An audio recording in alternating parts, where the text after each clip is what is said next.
the opportunities that are available for especially universities, but also other types of organization, funding opportunities in the field of science education.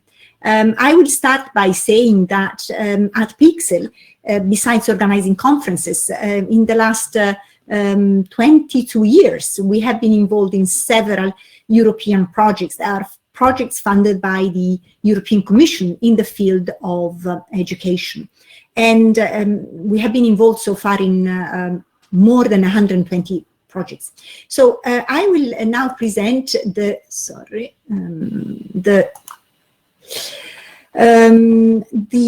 one of the programs that is relevant, or probably the most relevant program in the field of education, and more specifically in this case, science education. It is the Erasmus program. I'm sure all of you have heard of the Erasmus program.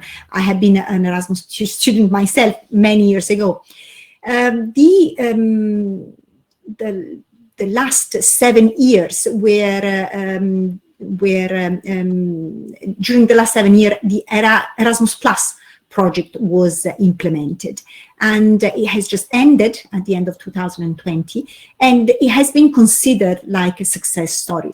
A total of 4 million participants were involved in learning mobilities. Participants means not only students, but also lecturers, researchers had the opportunity to have a study period abroad, or a teaching period abroad, or to attend a training course in another country. And I'm speaking of lectures or job shadowing, for example. A total of 25,000 strategic partnership projects were implemented that involved organizations active in the field of education. 150 Knowledge Alliance projects were developed. Knowledge Alliance projects are those where there were universities working together with companies. And 150 sector skills alliances were developed. And these were projects where vocational education training organizations were working and developing projects together with private companies as well. And a total of 1,000 capacity building projects. Capacity building projects are the ones where there is a collaboration between universities based in the European Union and universities based in other countries. Now, the future. So this is the recent past, and now the future. The future is the new Erasmus program, 2021-2027.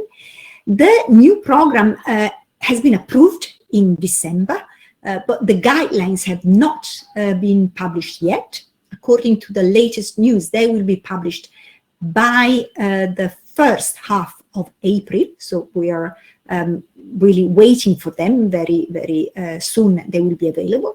The new program is sort of an evolution of the old Erasmus program. It's an evolution and not a revolution. So the objectives are very similar. So the new program aims to promote inclusion, aims to promote the modernization of education and training.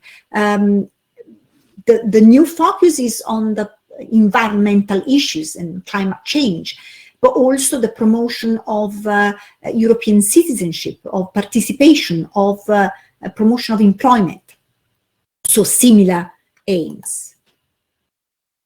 But what is new in the new Erasmus program? It will be simpler. So the application forms will be simpler to be filled in. There will be improved online tools for submitting the projects. There will be less administrative requirements and shorter reports to be submitted. And there will be a wider use of the so-called simplified grants. These are grants or funding schemes addressed to the organizations with less experience and expertise in European cooperation. The specific strategic priorities of the new Erasmus program will be social inclusion, digital innovation, and sustainability and green economy. This last aspect has to be transversal through all other priorities. So, for example, in the projects, it will be positively evaluated if we find ways to travel without polluting so much, or with a limited pollution, etc. So it's really a transversal theme, the one of green economy. Eligible participants, like in the previous program, the main types of organization that can participate will be higher education institutions. This does not mean only universities, but also, for example, associations of lecturers and researchers, or students' associations. And the same is with schools, not only public schools, but also private schools, organizations working in the field of school education, adult education institutions, such as universities of the third age, but also NGOs working with adults, and as well as vocational education and training organizations, again, both public and private. The eligible countries will be all of the EU member states, other countries that are still program countries, such as Macedonia, Liechtenstein, Serbia, Norway, etc., and the so-called partner countries, that is the rest of the world. As far as the partner countries are concerned, we still don't know what will be the rules for their participation. If we think back of the to the recently closed Erasmus Plus program, the third countries, in some actions of the program, they could participate as applicant organizations. In other actions, they could only participate as partner organizations. So we will see what the new rules will be. The structure. The structure of the new program will replicate the structure of the recently concluded program. So there will be 3 key actions. KA1, key action 1, is learning mobility. As I said earlier, it is addressed not only to students, but also to teachers, lecturers in universities, but also administrative staff. And each will have a certain type of mobility. So students will be for going to a university in another country to follow courses or to have an internship, while for teachers it would be possible to have a job shadowing experience, or to participate to a training course, or to do job shadowing or research, etc. KA2, cooperation partnership, these include the projects that can be funded for creating specific deliverables that are relevant for the different fields in education. And KA3, support to policies, so projects that can help the achieving of the current political priorities in the field of education. Now, as we still don't have the specifics of the new program, as I said, it will be published within a month from now. I will give some information, especially as far as the budget is concerned, related to the old program, but we expect the new program to be similar to this one. So for mobilities, the funding was depended by the number of months or days spent in another country. So for students, the budget was between 150 to 500 euro per month, depending on the country of destination. There are countries where the cost of living is lower, and then the budget was maybe 150 euro, and countries where the cost of living is higher, and then the budget could go up to 500 euro. But for staff, the budget was between 50 to 160 euro per day. Then the second types of projects that could be funded was the Knowledge Alliance projects, where, as I said earlier, there were universities collaborating with enterprises. So the purpose was fostering university enterprise cooperation. And the funding was between 700,000 up to 1 million euro. capacity building projects that had the aim to promote innovation and internationalization of universities in the partner countries. And there the funding was between 500,000 up to 1 million euro. And then strategic partnerships. These were smaller projects where the budget was between 300,000 up to 450,000 euro.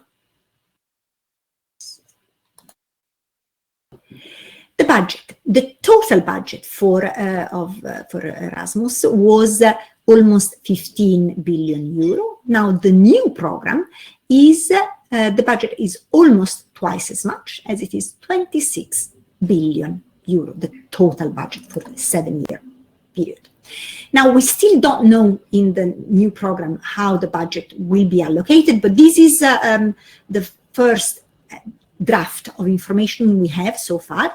So as you can see, the majority of the budget will be for the higher education sector, 8 billion euro, and then for vocational education and training, about 5 billion euro, school, almost 4 billion euro, and adult education, almost, a little bit more than 1 billion euro.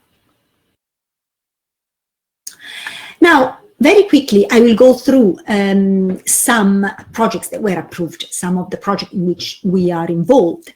And these are ongoing projects, so if you want to have more information about each of them, you can check our website. Here is an indication of the website.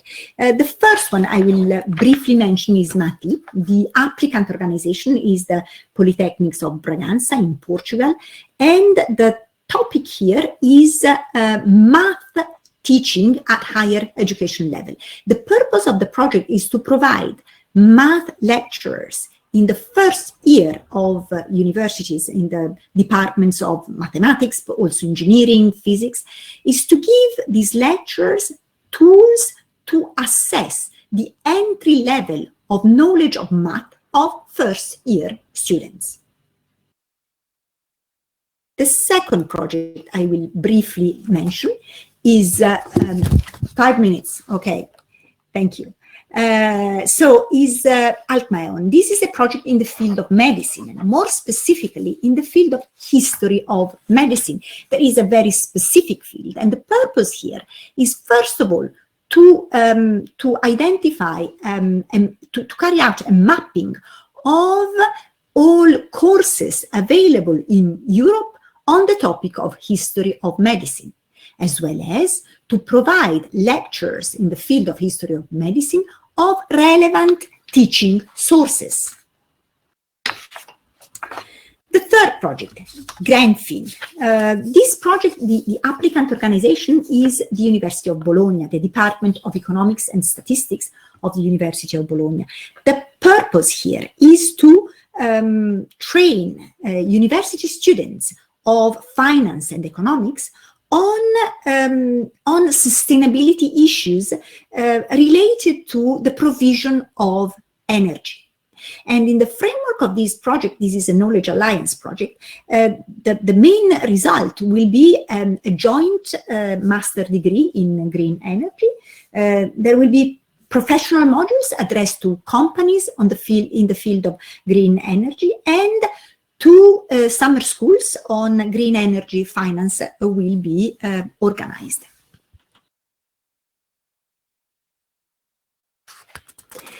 Another example is SMILE. The SMILE project this is addressed to school education, to the school education sector, even though the applicant is the Faculty of Mathematics of the University of Genoa. The purpose here is to provide teachers of mathematics at school, secondary school education level, with the skills to identify students with learning disabilities in mathematics, and to provide them with a training so that they can deal with these students with learning disabilities in mathematics. And the last project I will briefly mention is CLIL for STEM. The purpose of this project is to put together the acquisition of it's again addressed to schools, to science teachers in secondary schools. And the purpose is to provide science teachers of secondary schools with tools to implement CLIL. CLIL is content and language integrated learning, so that teachers of secondary schools, science teachers, can teach their subjects in English according to the CLIL methodology. What we're doing here is we have involved native speakers, English native speakers of teachers of science, so that they deliver and record short lessons on science-related subjects using the most relevant vocabulary in the language. So, for example, one of the topics is the force of gravity. There is an English teacher of science who will teach this topic, the force of gravity, in English using their native speaker's accent and the best vocabulary, and as well as producing relevant teaching sources. So this is it for the projects. What do we do in these types of projects? What we do is we help transforming good ideas into successful European projects. So if you have an idea for a possible European project, you can contact us. We can help you writing this project. And then if the project is approved, we will help in project management. We do this for free, meaning that we're not consultant. We help transforming these ideas into projects for free. Then if the project is approved, we are one of the partners. More information about the new Erasmus program is available on the executive agency's website, as well as on the European Parliament website, as it is just a program that has been recently approved. This is it. Thank you for your attention.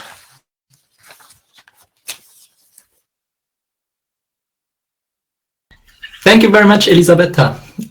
We still have time for 1 or 2 questions if there are any. So please feel free to type your question in the chat or open your mic and start asking.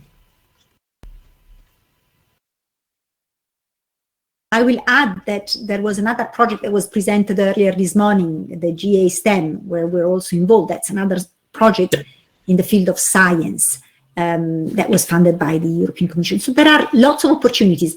It's important to be aware of them, and so it's, I think, worth trying. Hi, can I ask a question, please? Sure. Yeah. So my name is Janelle Johnson. I'm in the United States, and I'd very much be interested in partnering with some of these amazing projects. And I'm wondering, would Pixel be able to facilitate that kind of making connections piece? That is a little bit difficult. However, if you already have a partner in Europe, like a university based in Europe, and you would like to develop a project with them, then we can certainly support either yourself or the European partner.